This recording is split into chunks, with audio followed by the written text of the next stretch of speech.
ಮೈಲುಕಬ್ಬೆ ಗ್ರಾಮಕ್ಕೆ ಸರ್ಕಾರಿ ಬಸ್ ಸೇವೆ ಆರಂಭ.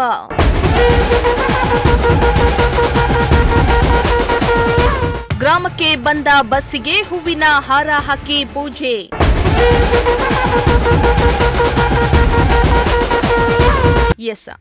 ಚಿಕ್ಕನಾಯಕನಹಳ್ಳಿಯ ಹಲವು ಗ್ರಾಮಗಳಲ್ಲಿ ಬಸ್ ಬರ್ತಾ ಇಲ್ಲ ಅನ್ನೋ ಆರೋಪ ಕೇಳಿ ಬಂದಿತ್ತು. ಇತ್ತ ಬಸ್ ಇರದೆ ತಿಮ್ಮನಹಳ್ಳಿ ಪಂಚಾಯಿತಿ ವ್ಯಾಪ್ತಿಯ ಮೈಲುಕಬ್ಬೆ ಗ್ರಾಮದಲ್ಲಿ ಜನರು ಹಾಗೂ ಶಾಲಾ ಕಾಲೇಜಿಗೆ ಹೋಗುವ ವಿದ್ಯಾರ್ಥಿಗಳು, ಕೂಲಿ ಕೆಲಸಕ್ಕೆ ಹೋಗುವವರು, ಊರಿಂದ ಊರಿಗೆ ಹೋಗುವ ಜನರು ಪರದಾಡ್ತಾ ಇದ್ರು.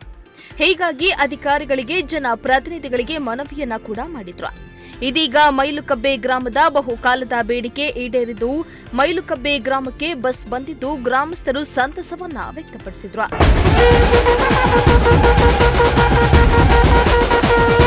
ಹೌದು, ಮೈಲುಕಬ್ಬೆ ಗ್ರಾಮಕ್ಕೆ ಸರ್ಕಾರಿ ಬಸ್ ಬಂದ ಕಾರಣ ಊರಿನ ಜನರೆಲ್ಲ ಸೇರಿ ಬಸ್ಸಿಗೆ ಹೂವಿನ ಹಾರ ಹಾಕಿ ಪೂಜೆಯನ್ನ ಸಲ್ಲಿಸಿದ್ರು. ಚಿಕ್ಕನಾಯಕನಹಳ್ಳಿ ತಾಲೂಕು ತಿಮ್ಮನಹಳ್ಳಿ ಪಂಚಾಯಿತಿ ವ್ಯಾಪ್ತಿಯ ಮೈಲುಕಬ್ಬೆ ಗ್ರಾಮ, ಕಂದೀಕೆರೆ ಹೋಬಳಿ ಗ್ರಾಮಗಳ ಜನರು ಇದೀಗ ನಿಟ್ಟುಸಿರನ್ನ ಬಿಟ್ಟಂತಾಗಿದ್ದು ಸಂತಸವನ್ನ ಹೊರಹಾಕಿದ್ರು. ಈಗಾಗಲೇ ಗ್ರಾಮದಲ್ಲಿ ಸಾರಿಗೆ ಸೌಲಭ್ಯ ಇಲ್ಲದ ಕಾರಣದಿಂದ ಅನೇಕರು ಕಾಲ್ನಡಿಗೆಯಲ್ಲಿಯೇ ಹತ್ತಿರದ ಪಟ್ಟಣಗಳಿಗೆ ಹೋಗಬೇಕಾಗಿತ್ತು. ಆದರೆ ಇದೀಗ ಕರ್ನಾಟಕ ರಾಜ್ಯ ರಸ್ತೆ ಸಾರಿಗೆ ಸಂಸ್ಥೆ ಸಹಯೋಗದಲ್ಲಿ ಬಸ್ ಸೇವೆಯು ಪ್ರಾರಂಭವಾಗಿದ್ದು, ದೈನಂದಿನ ಜೀವನ ಸುಲಭವಾಗುವ ನಿರೀಕ್ಷೆ ಇದೆ.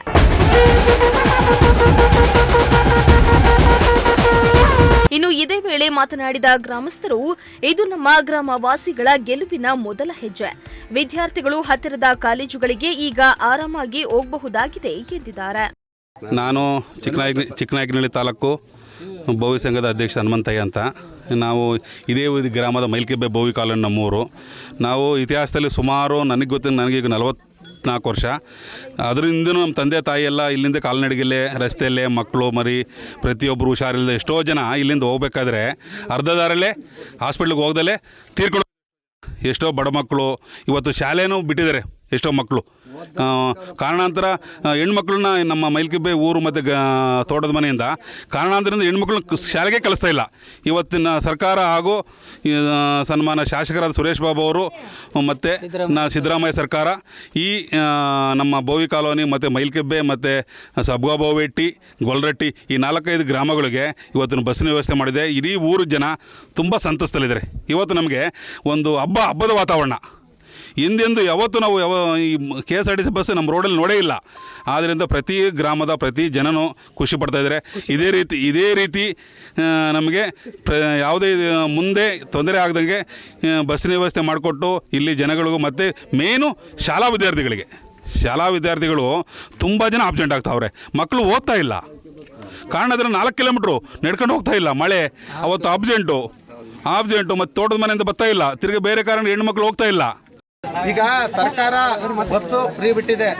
ಇಲ್ಲಿವರೆಗೂ ಅದು ಯೂಸ್ ಮಾಡ್ಕೊಂಡಿದ್ರಾ? ಇಲ್ಲ ಇಲ್ಲ, ಒಂದೇ ಇಲ್ಲ. ನಿಮ್ಮೂರಿಗೆ ಬಂದೈತೆ ಎಲ್ಲಿಗೆ ಹೋಗ್ತೀರಾ? ಎಲ್ಲರೂ ಈಗ ಹಾಸ್ಪಿಟ್ಲಿಗೆ ಹೋಗ್ತೀವಿ. ಒಂದು ಊರಿಗೆ ಹೋಗ್ಬೇಕಾದ್ರೆ ನಡಿಬೇಕಾಯ್ತು, ಒಂದು ಅಕ್ಕಿ ತರಕಾಯಿ ನಡಿಬೇಕಾಯ್ತು. ಅಕ್ಕಿ ತರಕ್ಕೆ ಅನುಕೂಲ ಇಲ್ಲ, ನಡೆಯೋಕೆ ಆಗ್ತಿಲ್ಲ ನಮ್ಮ ಕೈಲಿ. ಎಲ್ಲ ತಕ್ಕೂ ಯಾರು ಬೈಕ್ ಅಡ್ಡ ಹಾಕೋಕೆ ನಿಂತ್ಕೊಂಡು ಹೋಗ್ಬೇಕಾಯ್ತು. ಹುಡುಗರಿಗೂ ಅನುಕೂಲ ಇರಲಿಲ್ಲ ಓದಕ್ಕೆ. ಮಕ್ಳಿಗೆ ಎಲ್ಲಿತ್ತು ಅನುಕೂಲ? ಮಕ್ಳು ಎಷ್ಟೋ ಜನ ಸ್ಕೂಲ್ ಬಿಟ್ಟೇವೆ ಹೋಗ್ಲಾರ್ದಲೆ, ನಡಿಲಾರ್ದಲೆ. ಇವತ್ತು ಇಲ್ಲಿಂದ ಇತ್ತ ಹುಡುಗರಿಗೊಂದು ಅನುಕೂಲ ಆಗಲಿ, ಎಲ್ಲರಿಗೂ ಅನುಕೂಲ ಆಗಲಿ. ಹಾಸ್ಪಿಟ್ಲಿಗೆ ಹೋಗೋಕ್ಕೆ, ಒಂದು ದೇವಸ್ಥಾನಕ್ಕೆ ಹೋಗೋಕ್ಕೆ, ಪ್ರತಿಯೊಂದಕ್ಕೂ ಒಳ್ಳೇದಾಗಬೇಕು. ಎಲ್ಲದಕ್ಕೂ ಅನುಕೂಲ ಆದರೆ ಒಳ್ಳೆಯದು. ಇನ್ನು ಮತ್ತೊಬ್ಬರು ಗ್ರಾಮಸ್ಥರು ಮಾತನಾಡಿ, ನಮ್ಮ ಮಕ್ಕಳಿಗೆ ಈಗ ಶಾಲೆಗೂ ಹೋಗೋದು ಸುಲಭ. ಕೆಲಸಕ್ಕೆಂದು ನಾವು ನಡೆದುಕೊಂಡೇ ಹೋಗ್ತಾ ಇದ್ವು. ಬಸ್ ಬಂದಿದ್ರಿಂದ ಇದೀಗ ನಮ್ಮ ಬದುಕು ಸುಲಭವಾಯಿತು ಎಂದು ಸಂತಸವನ್ನ ವ್ಯಕ್ತಪಡಿಸಿದ್ದಾರೆ. ಬಸ್ ಬಂದಿದ್ದು ಅನುಕೂಲ ಆಯ್ತು, ಒಳ್ಳೇದಾಯ್ತು ಸ್ವಾಮಿ. ನಮಗೆ ಎಲ್ಲೂ ಹೋಗೋಕ್ಕೆ ನಮಗೆ ಭಾರಿ ಇದಾಗಿತ್ತು. ನಡಿಬೇಕು, ಒಂದು ಬಸ್ ಇದು ಬೈಕ್ ತಡಿಬೇಕಾಗಿತ್ತು ಸ್ವಾಮಿ. ನಮ್ಗೆ ಒಳ್ಳೇದು ಅಂತ ಅನ್ನಿಸ್ತಾ ಇತ್ತು ಸ್ವಾಮಿ. ಈ ಬಸ್ ಬಡಕೆಗಳು ಎಷ್ಟು ಕಿಲೋಮೀಟರ್ ಆಗುತ್ತೆ? ಒಂದು 3 ಮೀಟ್ರ್ ಆಗುತ್ತೆ ಸ್ವಾಮಿ. 4 ಮೀಟ್ರು 4 ಆಗುತ್ತೆ ಸ್ವಾಮಿ. 4 ಕಿಲೋಮೀಟ್ರ್ ಆಗುತ್ತೆ ಸ್ವಾಮಿ. ಯಾವೂರು? ಮೈಲುಕಬ್ಬೆ. ಬಸ್ ಬಂದೈತಿ ಇವತ್ತು ನಿಮ್ಮೂರ್ಗೆ ಏನು ಅನ್ಸುತ್ತೆ? ಒಳ್ಳೇದು ಅನ್ಸುತ್ತೆ. ಯಾವ ತರ ಬಸ್ ಓಡಾಡಿದೆ? ಇಲ್ಲ, ಯಾವತ್ತು ಕಂಡಲ್ಲ. ಮೊಮ್ಮಕ್ಳು ಎಷ್ಟು ಜನ? ಒಂದು 4 ಅದಾರಿ. ಏನ್ ಓದ್ತಾವ್ರೆ? ಇನ್ನೇನು ಹೋಗ್ತವೆ, ಬರ್ತವೆ. ಈ ಬಸ್ ಸೇವೆಯ ಆರಂಭದಿಂದಾಗಿ ಗ್ರಾಮವು ಅಭಿವೃದ್ಧಿಯ ದಿಕ್ಕಿಗೆ ಒತ್ತುಗಾಲಿಟ್ಟದ್ದಾಗಿದೆ ಎಂಬ ಅಭಿಪ್ರಾಯವನ್ನ ಗ್ರಾಮಸ್ಥರು ವ್ಯಕ್ತಪಡಿಸಿದ್ರು. ಬಸ್ ಸೇವೆಯ ಉದ್ಘಾಟನೆ ಸಂದರ್ಭದಲ್ಲಿ ತಾಲೂಕು ಬೋವಿ ಸಂಘದ ಅಧ್ಯಕ್ಷ ಹನುಮಂತಯ್ಯ, ವಕೀಲರಾದ ಸುಧೀಂದ್ರ, ಗ್ರಾಮ ಪಂಚಾಯಿತಿ ಅಧ್ಯಕ್ಷ, ಉಪಾಧ್ಯಕ್ಷೆ, ಪಂಚಾಯಿತಿ ಸದಸ್ಯರು, ಗ್ರಾಮ ಪಂಚಾಯಿತಿ ಅಭಿವೃದ್ಧಿ ಅಧಿಕಾರಿ ಹಾಗೂ ಸ್ಥಳೀಯ ಮುಖಂಡರು ಉಪಸ್ಥಿತರಿದ್ದರು. ಈ ಊರಿನ ಜನತೆ ಒಂದು ಸಹಕಾರದಿಂದ ಇಲ್ಲಿನ ವಿದ್ಯಾರ್ಥಿಗಳಿಗೆ ಮತ್ತು ಬಡ ರೋಗಿಗಳಿಗೆ ಅವರಿಗೆಲ್ಲ ಒಳ್ಳೆಯದಾಗುತ್ತೆ. ಈ ಊರಿನವರು ಎಲ್ಲರೂ ಸೇರಿ ಈ ಬಸ್ನಲ್ಲಿ ಆದಷ್ಟು ಟಿಕೆಟ್ ತಗೊಂಡು ಪ್ರಯಾಣ ಮಾಡಿ ಈ ಬಸ್ಸನ್ನು ಶಾಶ್ವತವಾಗಿ ಇಲ್ಲೇ ಇರೋ ಥರ ಮಾಡಬೇಕು ಅಂತೇಳಿ ಮನವಿ ಮಾಡ್ತೀವಿ. ಒಟ್ನಲ್ಲಿ ನಮ್ಮೂರಿಗೆ ಬಸ್ ಇಲ್ಲ, ನಾವು ನಮ್ಮ ಮಕ್ಕಳು ಕೆಲಸ ಶಾಲೆಗೆ ಹೋಗಲು ಪರದಾಡ್ತಿದ್ದೇವೆ ಎಂದು ಗ್ರಾಮಸ್ಥರು ತಮ್ಮ ಅಳಲನ್ನ ತೋಡ್ಕೊಂಡಿದ್ರು. ಇದೀಗ ಮೈಲುಕಬ್ಬೆ ಗ್ರಾಮಕ್ಕೆ ಬಸ್ ಬಂದ ಕಾರಣ ಗ್ರಾಮಸ್ಥರು, ವಿದ್ಯಾರ್ಥಿಗಳು, ಹಿರಿಯರು ಸಂತಸವನ್ನ ವ್ಯಕ್ತಪಡಿಸಿದ್ದಾರೆ. ಇದೇ ವೇಳೆ ಬಸ್ ಕಂಡಕ್ಟರ್ ಹಾಗೂ ಬಸ್ ಡ್ರೈವರ್ಗೂ ಹೂವಿನ ಹಾರ ಹಾಕಿ ಶುಭ ಕೋರಿದ್ರು. ಇನ್ನು ಚಿಕ್ಕನಾಯಕನಹಳ್ಳಿಯಿಂದ ಬೆಳಗ್ಗೆ 8:05ಕ್ಕೆ ಬಿಟ್ಟು ಮೈಲುಕಬ್ಬೆಗೆ 8:55ಕ್ಕೆ ತಲುಪುತ್ತೆ. ಮೈಲುಕಬ್ಬೆ 9ಕ್ಕೆ ಬಿಟ್ಟು ಚಿಕ್ಕನಾಯಕನಹಳ್ಳಿಗೆ 9:50ಕ್ಕೆ ತಲುಪುತ್ತೆ. ಸಂಜೆ ಚಿಕ್ಕನಾಯಕನಹಳ್ಳಿಯಲ್ಲಿ 4ಕ್ಕೆ ಬಿಟ್ಟು ಮೈಲುಕಬ್ಬೆಗೆ 4:50ಕ್ಕೆ ತಲುಪುತ್ತೆ. ಮೈಲುಕಬ್ಬೆ 5ಕ್ಕೆ ಬಿಟ್ಟು ಚಿಕ್ಕನಾಯಕನಹಳ್ಳಿ 5:50ಕ್ಕೆ ತಲುಪುತ್ತೆ ಎನ್ನಲಾಗಿದೆ. ಚೇತನ್, ಪ್ರಜಾಶಕ್ತಿ ಟಿವಿ, ಚಿಕ್ಕನಾಯಕನಹಳ್ಳಿ.